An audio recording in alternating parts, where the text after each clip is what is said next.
Today, I will be talking about IDs, birth certificates, and the process for obtaining both of those, and also how to apply for disability benefits, which is SSI and SSDI. So at Together, we help with IDs and birth certificates. When we help with IDs and birth certificates, it is because there is an immediate need for that service. So this immediate need could look like a lot of different things. Most of it is housing. So in order to work with GA, which is General Assistance, or OHA, which is Omaha Housing Authority, or Section 8, or anything like that, you do need ID. So when we help with IDs and birth certificates, we do need a referral from a separate agency, and this can be any agency within the area. It can look like Salvation Army, or a shelter, or a probation office, or a therapist, or employment. Once we get that referral, it's a pretty straight shot towards what we're trying to accomplish. If you receive income of any kind, this could be part-time employment, it could be under-the-table employment.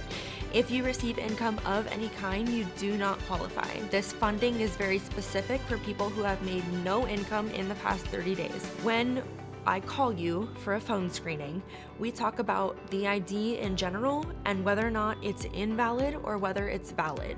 So if it's valid, then all we need to do is get a check for $1,550 from our funders, and then with that check and 2 pieces of mail, you take those 2 things to the DMV, and then at the DMV, you can just get a replacement ID. However, it gets a little more complicated if the ID is invalid or if it's been invalid for over a year. So if it is invalid, or if you've never had a Nebraska ID before and we need a brand new one, the birth certificate is required. When we're applying for a birth certificate application, we do require you come into the office in order to fill out a birth certificate application with me. So when we fill out this birth certificate application, there's multiple things that we do. First of all, we fill out the application, and second of all, we fill out 2 letters. So the letters are from me, and the letter is from you. So the first letter is me stating that I am requesting the birth certificate on your behalf. The second letter is from you stating that you are giving me permission to request the birth certificate on your behalf. So along with the application, the 2 letters, the check, and I send in 2 forms of ID so that they know I am who I say that I am. With all of that paperwork, we send it in to the state that we need the birth certificate from, and generally it takes about 4 to 6 weeks, depending on the state, and then we get the birth certificate back, and with the birth certificate, along with a check that I can get for you for a brand new ID, and then 2 letters of mail, you take all of that to the DMV and you can get a brand new ID. Once we get the birth certificate, we don't just drop you as a client. So we get the birth certificate and then we get the ID. And once you have both of those are yours to keep. They are yours for good to use whatever you would like them to. So at Together, along with IDs and birth certificates, we also help people apply for disability services. So disability services is either SSI or SSDI. SSI is Social Security income, and these amounts that you are paid are fixed, they are set in stone. SSDI is Social Security Disability Income. Social Security Disability Income is determined on what you have put into the system of Social Security through employment in the past. The process to apply for disability is a little bit lengthy. The most important thing is that we meet at the end of the month. If we apply at the beginning of the month, then it starts in the brand new month and you don't get as much back pay.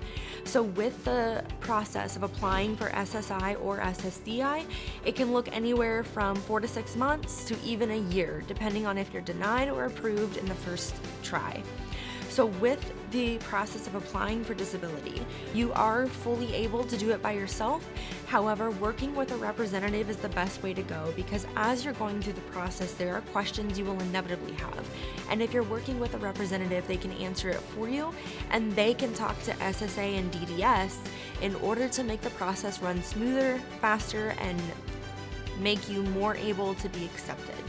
So with applying, you meet with your representative for the first time and they set what's called a protective filing date, a PFD. This protective filing date is when your benefits will start at the time that you are accepted or approved. So with the PFD, the protective filing date, Everything after that is the process of applying.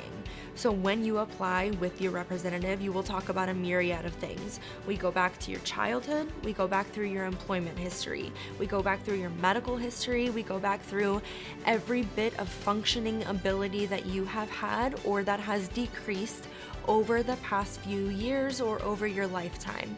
It's very important for us to look at DLAs, which are daily living activities. With these DLAs, being honest and transparent with your representative is really going to help. So when we look at the DLAs, what we're looking at is your level of functioning outside of support or community help. Are you able to do things by yourself correctly the first time you do them? When you are working, do you need restrictions? Have you moved from full-time to part-time because it's just not possible for you to make full-time work? These are the things that we're going to be looking at, and that process takes up to 90 days. So after those 90 days, we submit the application, and then it can take 4 to 6 months to be either approved or denied. Hopefully approved. If so, congratulations. If denied, within 60 days, we need to appeal. This appeal process is called a reconsideration. After the reconsideration, we wait about 2 to 3 months for the next decision. Hopefully it's approval at that point, and if it's not, there is one more level that we can go to. We can go all the way to an appeals hearing, which is going before the court and telling them your case. While we are doing the appeal process through the reconsideration and through the court hearing, it's very important to continue to be meeting with medical providers and community supports. Along with the releases of information for your medical history from the moment that we first met, we will be receiving medical information from the appointments that you continue to go to. And if the functioning capability is decreasing by the month, that's something that the court needs to know in order to make a better decision on whether you're approved or denied. With the disability, the actual point is to stabilize you in a place where you are able to look at full-time or even part-time employment.